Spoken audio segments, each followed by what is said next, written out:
Well, all right. Oh, excuse me. Good morning, good afternoon, good evening, wherever you are in the world. My name is Jason Levine. Thank you so much for joining on today's Creative Kickoff. What's going on? How's your week been? What have you been up to? Have you been seeing all the stuff around AI video in the last, when did we do the last one? A couple weeks ago. So there's been an enormous amount of releases, of updates in the AI video space. And I wanted to take the time today to really talk about those because while there seem to be so many new or updated versions of some classics, like Runway just introduced Gen 3, and I think the big, for about a week or so, or 8 days, you had Kling, which took the X world by storm and was being compared to Sora, and this was like, it's better than Sora. And then you had Luma with Dream Machine, and again, suddenly, I don't know, everything changes again, and everyone is just kind of freaking out. So really curious in the chats to hear, what you have to say and what you're experiencing and what you're thinking about all this as this stuff continues to develop so quickly. I think one of the most amazing things about it is just the fact that we're seeing so much development. And how does that affect you in the kind of work that you're doing? What are you thinking about this? There also seems to be, some I wouldn't say changing of the tides. I hate expressions. But yeah, like you're seeing a lot of mixed commentary around the capabilities and how fast it's coming together. And is this, apparently there was some AI film preview recently that was shut down for whatever reason. So I'm really curious, for those of you in the chat, what are you thinking about all this? What's going on? What's up, Chase Kinney? What's up, Mark Hadley? Michelle Saporito, Oliver Andrews, Idra Ekpo, Howard, how's it going? Fellow evangelist colleague, good to see you, man. Sean Cassell, Keys. Kuneta Noor, nice to see you. Mike Babb, yes, the progress is amazing. Couldn't agree more. So that's what this morning is. This is an informal chat. I don't even know if I'm going to screen share necessarily, largely because my screen is a mess. But I'm really curious. I want you to be vocal here because, X is kind of my main social go-to.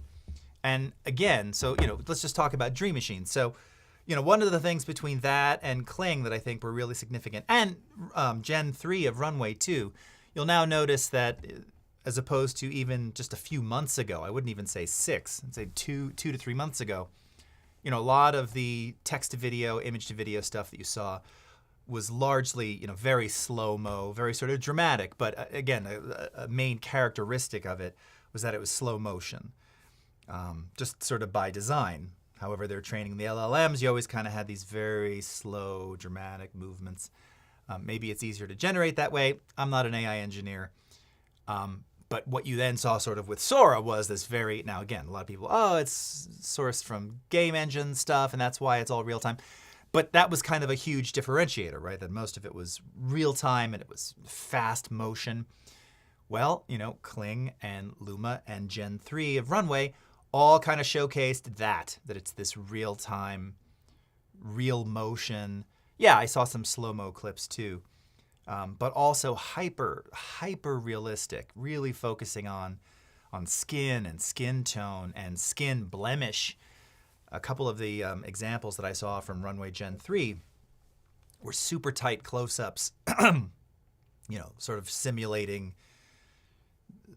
old Hollywood style 50 mil f1.2, sort of the Hollywood crop, just really tight on the face, and you'd see people's skin blemishes or beard hair or whatever it was, but it's just really sick detail.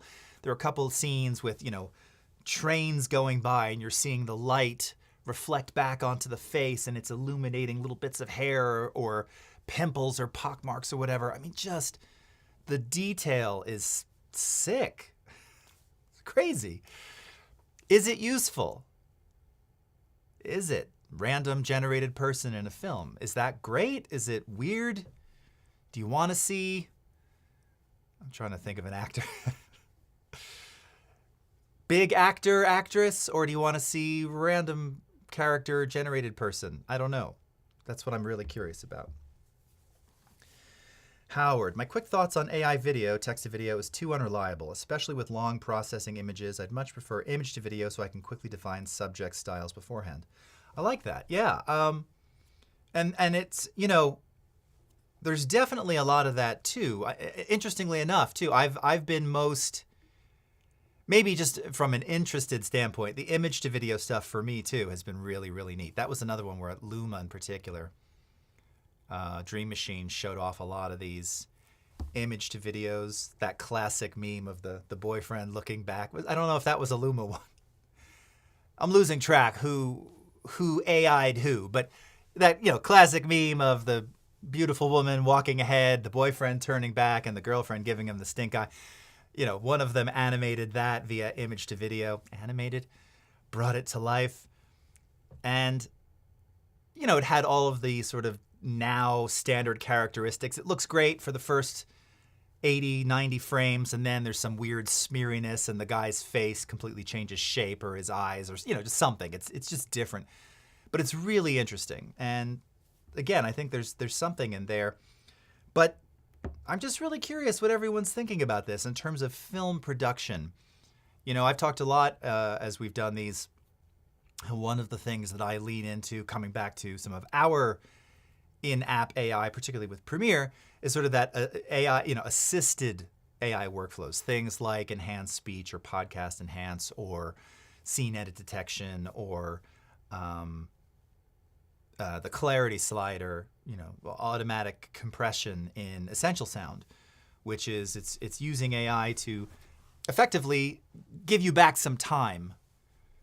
You're still doing it. It's still your stuff. It's just making the process faster or easier, a little better, in many cases, maybe a lot better, as opposed to purely generative content from the start.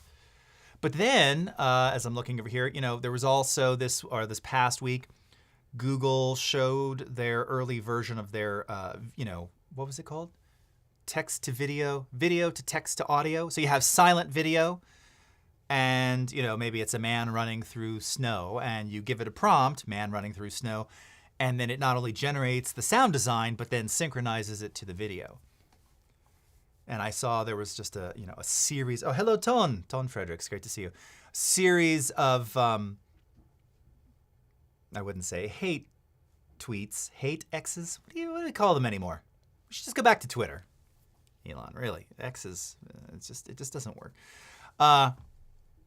But there are a lot of sound designers who are just really not happy about this. Like, hey, that's kind of the whole thing. And by the way, the examples that they showed, they were okay. And of course, they're curating the best. And was there post-editing? Maybe, I'm sure. Listen, they're trying to inspire, excite people. But they're not the only one. A couple others have done. I think 11 Labs has that too now. Again, I'm just losing track. There's so many of these. They're doing so much of it. 11 Labs, their own text to sound effects. Really good stuff.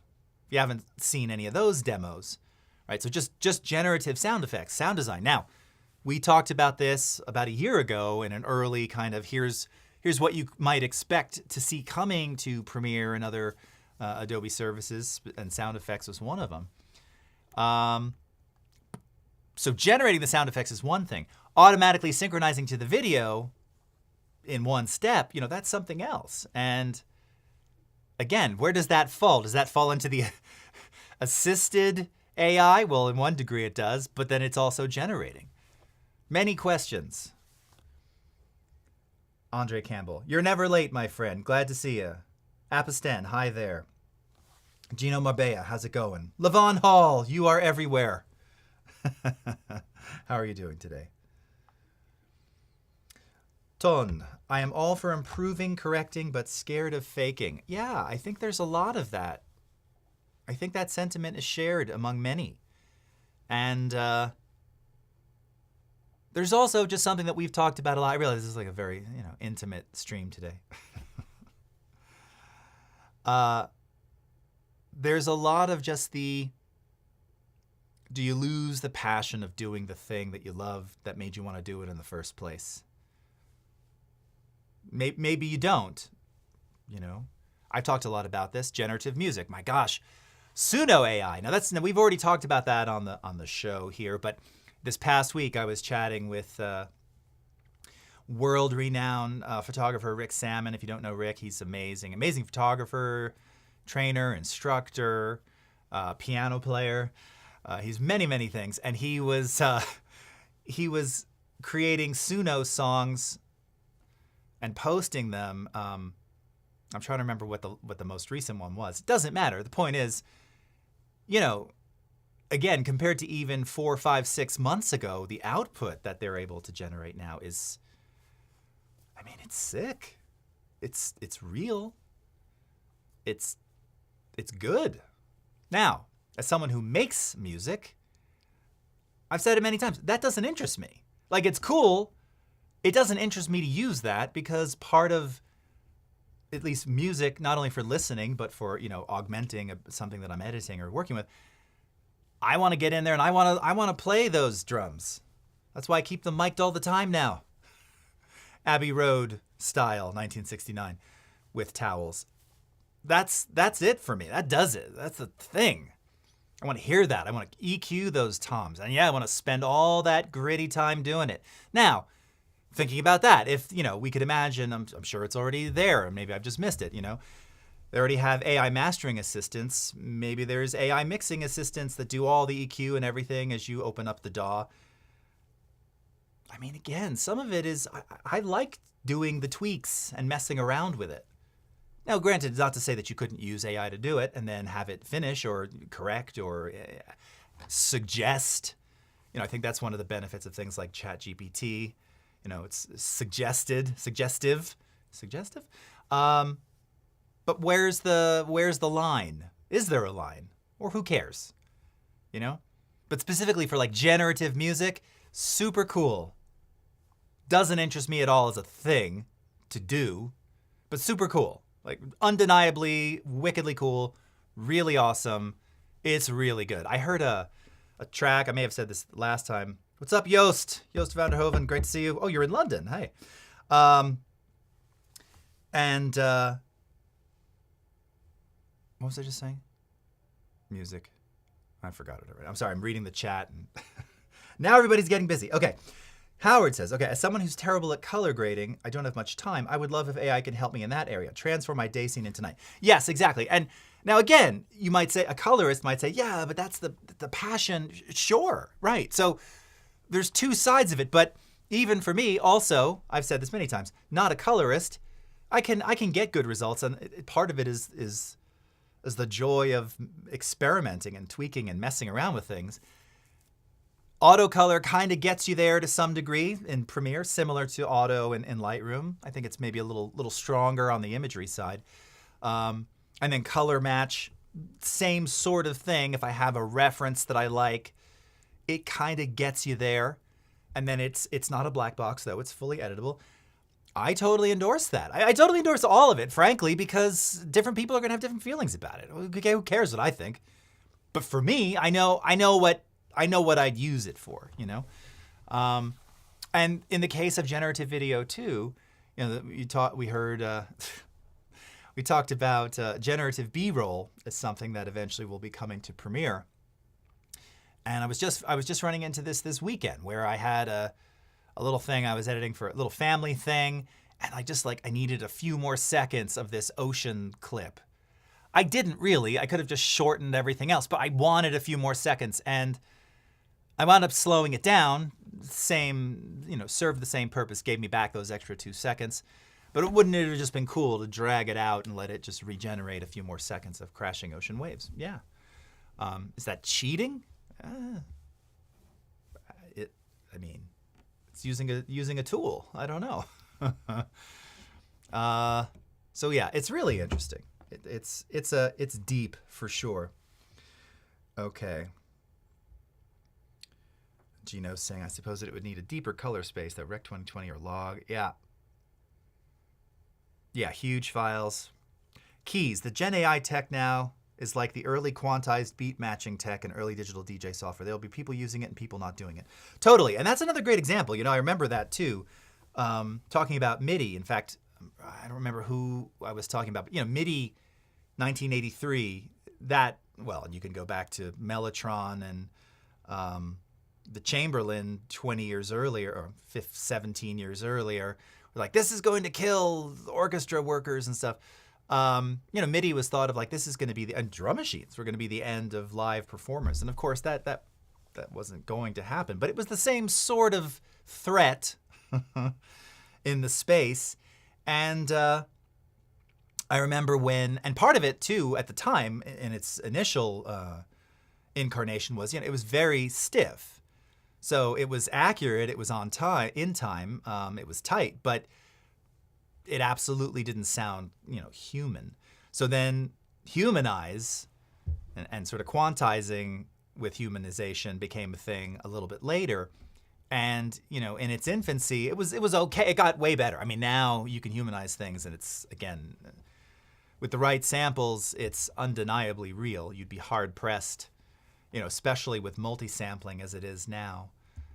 It was much more easy to detect humanized beats in the late 80s, early 90s, because the samples, even if multi-sampled, maybe there were three snare hits. So you'd hear a groove and like you'd hear the, and the snares, those two snares were just identical. Timbre, pitch, volume, snare decay, and you'd be like, if you're an engineer, you'd hear, all right, that's a sample. It's good. It's a good sample. It's a sample, and it's the same sample. And if there were more of them, maybe you couldn't tell. Now with things like, I use Drumagog, drum replacement at times, and a single snare might have 26 different hits. So even though they're all the same, the slight variation makes it almost impossible to detect that that's not the recorded snare, right? So yeah, it's really kind of interesting. Michelle Saporito, I feel the same way. I'm not interested in AI because I want to create art and animations. And, I think more people need to say that. It doesn't take away from its kind of amazingness that it can be done. But as artists also, part of, Michael Fugoso, who's on my team as an evangelist, you may have seen him in Adobe Max London. Amazing illustrator, and he does some of the most detailed, crazy illustration stuff I've ever seen. It actually scares me even more in using Illustrator because I look at the detail of what he does and realize that's just never going to be me. But he talks about how he loves generative recolor because he loves to draw the lines, but the coloring of all the stuff, it's very time consuming. And that's not his thing. His thing is the illustration part. But that's the thing, the tedium of the illustration, of making every line, every curve, adding every gradient, doing all the things that he does, spoken like a true illustrator, that's where the passion is. That's what fuels him wanting to do it. But again, as he showcased, maybe there's times where you want to just ideate or come up with something different or get you started. Well, there's opportunities to do that with generative technologies. So I think they can coexist. I think there's a lot of people who seem like it's one or the other. That creepy CEO person, were they from OpenAI? That CEO lady who said something like, and AI is going to replace jobs, and maybe those jobs didn't need to exist in the first place. What? What's that? That's just dopey. What? You could maybe say that about some things, but in creative spaces, the creative things shouldn't have existed in the first place. That's what led you to design something to replace it. That's just weird. Again, I think they can coexist completely. And undeniably, some of them now are super crazy. CapCut, Dreamina, that's another one. Kling, as I mentioned, that one. It's funny, that one, it had this weird arc. It was like amazing. Oh my God, this is killer. And then Dreamlabs and Gen 3 happened. And so I haven't seen a post about Kling in 2 or 3 weeks, which is pretty crazy. Megan Kissel, how are you doing? All right. Oh, we got a lot of comments on color grading, Howard. Yeah. Seems like we need to improve some of that in Premiere, for sure. All right, Jimmy Dean, what's up? What are we talking about? Just having a conversation about AI and video. It's very informal today. I just really want, and thank you all. You're being very, very active. Great crowd today. Thank you. DJ Monks, I love watching your tutorials on YouTube. You give so much information on how to use the software program. I'm enjoying using it so much. Oh, thank you, DJ Monks. I really appreciate that. All right, Chase. What have you got to say? I've been thinking a lot about how AI may have the same effect that CG had on cinema. It definitely opened up what's possible for visual storytelling, but quickly overshadowed the magic of filmmaking and making audiences wonder, how did they do that? Yeah, and VFX is another one of those. And Howard kind of alluded to this earlier where, and I imagine as we move forward, consistency, not just in terms of character, but in terms of, lens flare, is J.J. Abrams is like, no, I have my established look. Again, and you said the right word there. It's the magic. Now, there's magic in the generative side. Just literally, it's quite magical that it can do what it does or how it does it and quickly. But in practice, does that steal some of that magic for the viewer? Does it steal some of the magic for the creator? And does it introduce other issues in terms of having consistency and other things that just really, maybe that gets in your way? Of all the little AI short films that I've seen, well, I suppose maybe I saw one recently that had a bit more of a consistent vibe, but it's all very thematically consistent pieces. They're all some of them that I've seen too. I'm not saying all. A few that I've seen, they've leaned into this kind of dystopian thing, which, again, is great. Looks cool. I don't know, make me laugh or something. I don't know. End of world, generating end of world content, super great, I'd love to see something comedic. Also, I was thinking about this too, as we talk about character generation and consistent character generation, and including voice. And of course, you have all these AI models that'll do voice cloning, and much easier to get those consistent. But I don't know. Do you envision people falling in love with generated characters? I mean, well, that's already happened, I guess. But en masse. And this goes for music too. All this stuff I've been seeing nonstop about Taylor Swift, the last, her last is it the last show in London? Was it the last of the Eras tour? Sorry, I know this, but I do. Travis Kelce getting up on stage. Saw that. All right. I like Jason a little more than Travis, but he's fine.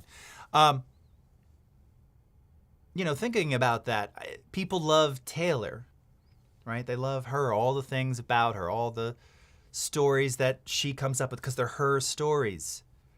Now, you could generate a lot of those same stories. This guy wronged me. This guy's a whatever. Are you going to identify in some way? I mean, you can identify with the words, but what do you identify with in terms of the thing? And maybe that's it. Maybe future generations, it won't be a thing. It won't be Beatles or Taylor Swift or Dave Grohl or Little Richard or James Brown or Katy Perry or Britney Spears. Britney. Maybe it'll just be avatars. And maybe that's enough. Maybe it's better. Maybe that's safer. I don't know. Go Chiefs. Yeah, Sean.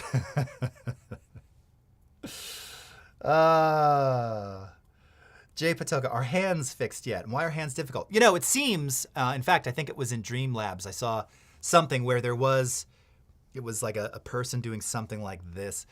It's definitely way better. I've seen some other even standard image generations that still are, not the best. Hands are hard, apparently. David Bazzolto, how are you doing? Long time no see. As someone who can't play an instrument to save his life, I am loving AI music generation. Yes, exactly. And that's my point, is that I'm the first to say, it's so good now. Go to a year ago. A year ago, it was, it was terrible. I started to say, and I distracted myself, I heard something a week or two ago. It sounded like the Strokes. It sounded like early 2000s New York City alt rock. Dry drums, upfront guitars, kind of whining, vocal. It was undeniably awesome. But I'm like, oh, well, who is that voice? Who is that person? I want to look them up. I want to know things about them. But it's hard to do that in this space. But this is something to think about. You've all been amazing today. Thank you so much for so much commentary. My gosh, this is how this should be. Just talking. I haven't even showed a screen. This is amazing. Well, thank you so much for being a part of it. Have a great rest of your morning, evening, afternoon, wherever you are in the world. I will see you tomorrow, 10 a.m. Pacific time or 10:30 Pacific time, hosting Mike Milo here on Adobe Live. Amazing animator and illustrator, so stick around for that. Until then, everyone, take care. We'll see you on the next one. Bye-bye.